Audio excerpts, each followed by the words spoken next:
Conseil, vous pourrez rester avec nous parce que la chronique de Jean-Marc Delorme qui va suivre va vous intéresser, j'en suis certaine. Alors vous faites maigrir les patients, Raphaël Gruman, et lui, il les fait bouger. Jean-Marc, aujourd'hui, on fait le point avec vous, Jean-Marc Delorme, sur les fausses croyances sportives des Français. La première, encore beaucoup de personnes pensent finalement que suer, transpirer fait maigrir. Qu'en est-il vraiment ? Bah oui, c'est fou ça. Bah On oui. voit encore certaines personnes qui pensent que suer fait maigrir. Bah moi plus je transpire, plus je suis contente aussi. Eh bien non, Mélanie. On a bien tout non. faux. Zut. On a tout faux. Alors, on va essayer de comprendre un petit peu comment ça se passe. La sudation, ça vient de la thermorégulation. La thermorégulation, c'est quoi ? C'est un phénomène dont l'humain et le cheval et le poney, je crois. Enfin, on est très peu d'animaux à l'avoir, mais oui, mais c'est hyper important. Bah oui. Qui nous permet de réguler notre température corporelle. Voilà. Donc, lorsqu'on sue, ça vient de ce phénomène. Mais il faut comprendre que le corps est composé de 60% d'eau, donc l'eau c'est hyper important. Donc on peut être quand même complètement halluciné quand on voit des gens qui sont en train de faire du sport avec des tenues de sudation, des choses comme ça en est même presque dangereux parce que au départ, suer un peu c'est pas mal parce qu'on va éliminer les toxines et tout ça, donc c'est quand même Ça nettoie la peau probablement. Exactement, ça certains bienfaits, mais après si on continue, on arrive sur de la déshydratation et là on commence à perdre des acides aminés, on commence à perdre beaucoup de choses et notamment sur le fonctionnement musculaire qui est une aberration parce que ça fonctionne très très mal lorsqu'il n'y a plus d'eau. On arrive sur des crampes, on peut avoir des claquages, etc. Ce qu'il faut savoir, c'est 1% de déshydratation, c'est 10% de capacité physique en moins. Donc ça va très vite. Il faut faire drôlement attention. À 30%, c'est la mort. Donc, oui, on va pas aller jusque-là. On va pas aller jusque-là, surtout pas. Donc voilà, et dès que vous avez sué, vous rebuvez, vous reprenez le poids que vous avez pris. Donc il n'y a aucune perte de poids possible avec la sudation. On se muscle, on se fait du bien, on se fait du bien. la silhouette. Voilà. Tout à fait. Alors moi j'avais une autre idée reçue que j'aimerais vous soumettre. On m'a toujours dit que la course à pied n'était pas une bonne activité lorsqu'on avait mal au dos. Ouais, ça c'est une excuse parce que vous n'avez pas envie de courir, non ? Pas du tout. J'ai déjà couru une fois dans ma vie. Après un bus, enfin. Eh bien non. La course à pied est vraiment une activité qui est très bonne pour se muscler du dos. Alors évidemment, je vais pondérer mes pas propos. Pas quand on est en pleine crise de lombalgie, j'imagine. C'est ça. Voilà.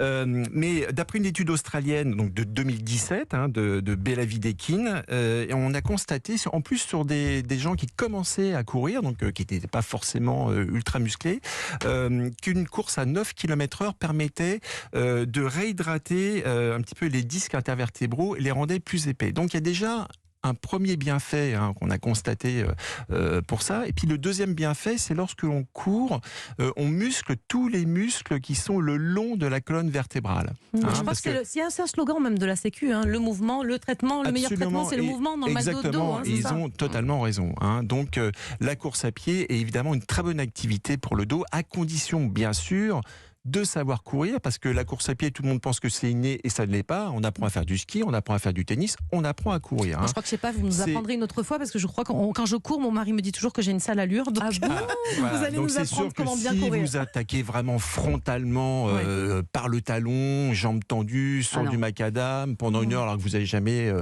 couru, il se peut effectivement que vous ayez des soucis. Et il faut des bonnes dos. chaussures aussi. Et il faut, le deuxième conseil, c'est qu'il faut être équipé, avoir des bonnes chaussures, y aller progressivement, ça c'est très important. Mais en tout état de cause, la course à pied est une bonne activité pour le dos. Alors, autre fausse croyance, Jean-Marc, sur laquelle vous avez voulu mettre les choses au clair, on dit qu'il faudrait faire des abdos pour perdre de la graisse au niveau du ventre. C'est pas tout à fait vrai non plus. Ça tombe bien, je fais jamais d'abdos. Alors, effectivement, l'effet barbecue, ça fonctionne pas.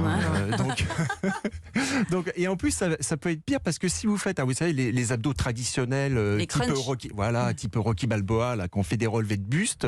Alors, ce qu'il faut comprendre, c'est que là, on va travailler le grand droit avec un effort qu'on appelle concentrique, c'est-à-dire que les fibres vont se raccourcir comme ça. Et lorsqu'on fait ce type d'effort, on prend du volume. Alors, ce qui arrive. L'effet inverse. L'effet inverse, c'est-à-dire que vous allez prendre exactement. Vous allez prendre les tablettes de chocolat qui vont grossir, mais en plus vous allez laisser la mousse au chocolat par-dessus. Donc ça va pas être super esthétique. En revanche, les abdos, bien sûr, c'est bon à savoir si on les fait bien, notamment les efforts de gainage.